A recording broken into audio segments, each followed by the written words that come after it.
চকচক করলে যেমন শোনা হয় না, সব বন্ধুরাও কিন্তু বন্ধু হয় না। আজকে এই কথাটা আমি কেন বলতেছি, কিছু কিছু লোকজন, বন্ধু বান্ধব এমন আছে যারা আমাদের সুখে থাকতে চায় কিন্তু দুঃখে আমাদের পাশে থাকতে চায় না।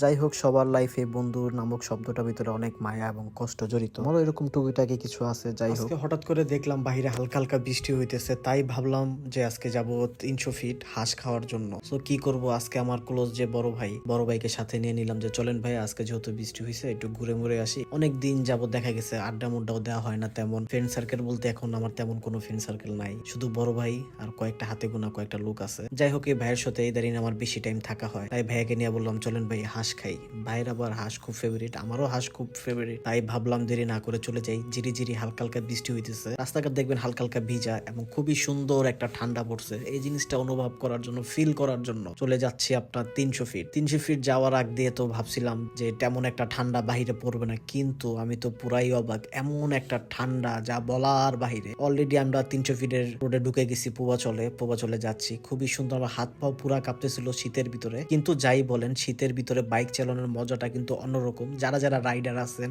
বাইক লাভার আছেন, তারা জিনিসটা বুঝতে পারবেন। এখানে দেখা গেছে নীলা মার্কেটটা কি জানি অ্যাড্রেসটা আমার খেয়াল নাই। এখানে খুবই অন্ধকার ছিল, কিন্তু রাস্তাটা আমার খুব ভালো লাগছে এবং আমি খুব এনজয় করছি। তো এখানে আসার সাথে সাথে তাড়াতাড়ি করে হাঁসটা অর্ডার দিয়ে দিছি, কেন আমরা গেছিলাম অনেক রাত্রে, বেশি রাত আবার থাকবো না, যেহেতু এলাকার অবস্থা এখন ভালো না। তো তাড়াতাড়ি করে হাঁসটা নিয়ে নিলাম। কিন্তু হাঁসটা ফার্স্টে আমি মনে করেছিলাম যে হাঁসটা ভালো হবে না, কিন্তু আলহামদুলিল্লাহ হাঁসটা যখনই আমি একটু মুখে টেস্ট করার জন্য নেই, যা বলার বাহিরে। হাঁসটা খুবই সুস্বাদু ছিল এবং খুবই ভালো ছিল। এমনকি এই হাঁসটা যেরকম ভাবে রান্না করা হয়েছে এবং সার্ভ করছে খুবই সুন্দর ভাবে, যা বলার বাহিরে। এবং হালকা পাতলা একটু ঝাল ছিল, আর একটু সাথে মজু নিয়ে নিলাম, কারণ মজু ছাড়া তো আর হয় না। আলহামদুলিল্লাহ খাওয়াটা খুবই ভালো ছিল, খুবই টেস্টি ছিল। যাই হোক, খাওয়া দাওয়া শেষ, এখন তো একটা কফি খাওয়াই লাগবে। কফি না খেলে তো আমাদের আর ভালো লাগে না, তাই তাড়াতাড়ি করে রওনা দিয়ে দিলাম। কেননা যদি এখানে দেরি করে ফেলি কফি সব বন্ধ হয়ে যাবে, কারণ আপনারা তো কম বেশ জানেনই আমি কফি লাভার। তো কফি না খেলে ভালোই লাগে না। আর এখান থেকে যে পরিমাণ রেস খেলা হইতেছিল, অনেকগুলো স্কিপ আমাদের নেওয়া হয় নাই, কেন গাড়ি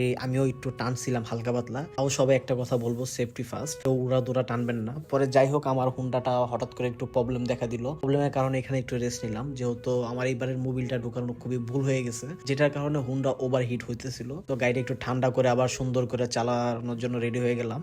পরে যাই হোক, এখান থেকে রওনা দিলাম। রওনা দিয়ে যে পরিমাণ ঠান্ডা লাগতেছিল, আমার মনে হইতেছিল আমার হাত পা মনে বরফ হয়ে গেল, যা বলার বাহিরে। এখন ধানমন্ডি যাব, যে একটা কফি মুফি খাবো। আর সবথেকে বড় কথা, আমরা তো একেবারে লাস্ট মুহূর্তে চাইতেছি খোলা থাকবে কি থাকবে না। আলহামদুলিল্লাহ যা দেখি যে খোলা আছে, সো তাড়াতাড়ি করে আপনারা 2টা কফি নিয়ে নিলাম, 2 ভাই মিলে খেয়ে। সো যারা যারা আমাদের পেজে নতুন, তারা অবশ্যই আমাদের পেজটাকে ফলো করবেন এবং কমেন্টে জানাবেন ভিডিওটা কেমন লাগছে আপনাদের কাছে। যদি আপনারা চান এরকম ট্রাভেল ব্লগ আরো দিব। সো আল্লাহ হাফেজ, টাটা, বাই বাই।